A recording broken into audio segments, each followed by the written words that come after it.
Hey there, I'm Karen and I'm the physiotherapist here at Waterdown Village Chiropractic and Wellness Group, and I'm here to show you guys who are sitting at your desk working from home how to stretch an important muscle in your back that causes a lot of low back and hip pain. And that muscle is located right here, and it's called the piriformis muscle. So today we're going to learn a stretch on a chair as well as a foam rolling technique for that piriformis muscle. So how you're going to start your piriformis stretch is you're going to go ahead and cross your legs like this so that your ankle is resting on your knee. Now in this position, some people already might start to feel a stretch. And if that's the case, if you can't go further, then you want to hold that for about 30 seconds to a minute. But if you want to increase the stretch a bit further, what you're going to start to do is hinge at your hips. And now what that looks like is something like this, where you want to cue yourself to be nice and straight at your spine, shoulders back, and you're going to lean forward, imagining that your spine is staying as straight as possible and you're only bending at your hips. Now, as you do that, the stretch is going to increase. You're going to feel it more intense at your hip back here. Now, this stretch shouldn't be higher than a 3 out of 10 on the pain scale.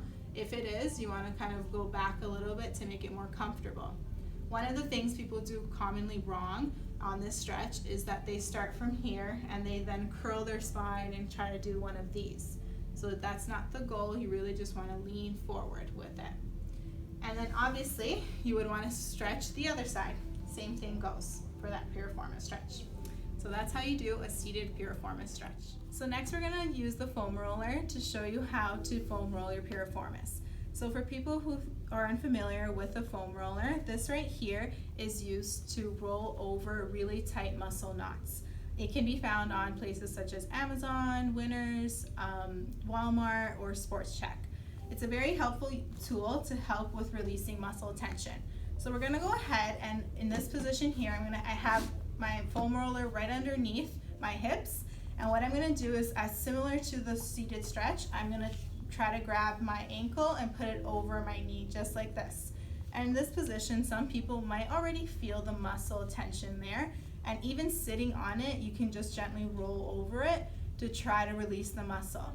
To increase this foam rolling technique, what you can do too is just gently roll back and forth against the muscle, just like this, for about starting off with 30 seconds, never more than a minute.